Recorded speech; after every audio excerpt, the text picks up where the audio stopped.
పృథ్వీరాజ్ యాదవ్ గారిని అర్ధరాత్రి పూట ఎలాంటి వారెంట్ లేకుండా మూకుమ్మడిగా ఒక సివిల్ డ్రెస్లో వచ్చి ఒక 20-30 మంది వచ్చి ఈ రకంగా అరెస్ట్ చేయడం చాలా అప్రజాస్వామికం. పూర్తిగా ఖండిస్తూ ఉన్నాం. ఈయన తెలంగాణ క్రాంతిదళ రాష్ట్ర అధ్యక్షుడు అయినటువంటి ఈ పృథ్వీరాజ్ యాదవ్ గారు ఒక దీని విషయమే కదా అనేక విషయాలు ప్రభుత్వాన్ని ప్రశ్నిస్తూ ఉన్నాడు. అనేక విషయాల లోపల గతంలో జరుగుతున్నటువంటి ఏవైతే హామీ ఇచ్చినారో హామీలను అమలు చేయకపోవడం పట్ల కానీ, విద్య పట్ల కానీ, ఇచ్చినటువంటి హామీలు నెరవేర్చడం పట్ల కానీ, ఆ తర్వాత 42% బీసీ రిజర్వేషన్ అంశాల పట్ల కానీ ప్రతి అంశం పట్ల ఎక్కడికక్కడ ప్రభుత్వాన్ని ప్రశ్నిస్తుంటే దాన్ని తట్టుకోలేక ఒక అక్కస్తో ఎట్లాగైనా చెప్పేసి ఇట్లాంటి ఉద్యమకారులు అణిచివేయాలనేటువంటి ఒక దుర్బుద్ధితో ఈ రోజు రేవంత్ రెడ్డి ప్రభుత్వం ఈ రకంగా చేసిందని దీన్ని మేము భావిస్తాం. అంటే ఓయూ బంద్లో మీరు పాల్గొనాలనుకున్నారా? వాస్తవానికి నేరుగా తను పిలిపియకపోయినా వాస్తవానికి ఏం చెప్పిండంటే గత కొన్ని రోజుల నుంచి ఏదైతే దాడి ఉన్నదో మార్వాడీలు దాడి చేసినారో దాని మీద కేసు చేయాలి, ఏదైతే మా కల్చర్ మీద దాడి చేస్తున్నారో దాన్ని అడ్డుకోవాలి.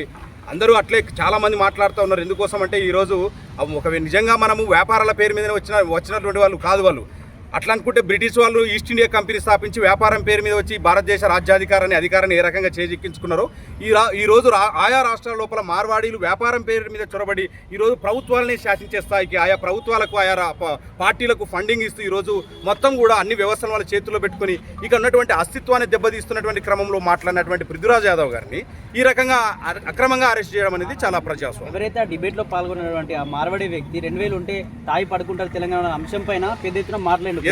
అతని పైన ఎటువంటి వారెంట్ కానీ ఆయన పైన వారెంట్ లేదు, కేసు లేదు.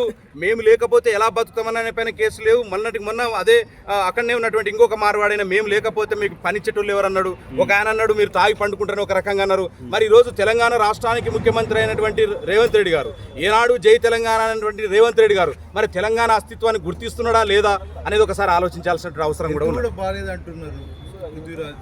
4 రోజుల నుంచి నిద్ర లేదు, అనారోగ్యంగా కూడా ఉన్నాడు. అయినప్పటికీ కూడా అర్ధరాత్రి పూట అనేది అరెస్ట్ చేసి తీసుకొచ్చి మార్నింగ్ నుంచి ఇప్పటిదాకా స్టేషన్ల చుట్టూ తిప్పుతూనే ఉన్నటువంటి పరిస్థితి ఉన్నది. దాంతోపాటు మొత్తం కూడా మాకు ఎక్కడో అనుమానం కూడా వస్తూ ఉన్నది. ఎందుకోసం అంటే వాళ్ళ బంధువులు కావచ్చు, లేకుంటే మిగతా బంధువులు, మిత్రులు, శ్రేయభిలాషులు ఎవరైతే ఉంటారో పృథ్వీరాజ్ అన్న యొక్క మిస్సెస్ వాళ్ళ ఊరికి కూడా పోయి ఎంక్వైరీ చేయడం, దీని వెనుక మాకేదో కుట్ర కూడా కనిపిస్తున్నటువంటి పరిస్థితి. వాస్తవానికి సరే ముందస్తు అరెస్టులు చేయడం అనేది ఒక సామాన్యమైన విషయం అయినప్పటికీ దీని పూర్తిగా ఇంకో కోణం కూడా ఉన్నదనేటువంటి అనుమానం కూడా వస్తూ ఉన్నది. ఎందుకోసం అంటే ఈయన చరిత్ర, ఈయన ఏంది, ఈయన ఎవరు ఏంది అనేది చెప్పి ఈ విషయాల పట్ల కూడా ఎందుకు ఈ రకంగా ఎంక్వైరీ చేస్తున్నారు అనేది కూడా ఇది ఆలోచించాల్సిన విషయం. ఏ గొడవ నుంచి అయితే ఈ ఉద్యమం మొదలైందో అక్కడ కాంప్రమైజ్ అయిపోయి ఆల్రెడీ మొండా మార్కెట్లో ఈ కొంచెం ఉద్యమాన్ని ఆపండి, వీటిపైన మాట్లాడడం తగ్గించండి అని చెప్పేసి కొంచెం ప్రెస్ మీట్ కూడా ఏర్పాటు చేశారు. ఎవరైతే బాధితులు అయితే ప్రెస్ మీట్ పెట్టి మేము కాంప్రమైజ్ అయినాం, వీళ్ళంతా మా అన్నదమ్ముళ్ళు మార్వాడీలు. వాళ్ళు అనొచ్చేమో కానీ అది ఒకరి సమస్య కాదు. ఇది వాళ్ళొక్కరి సమస్య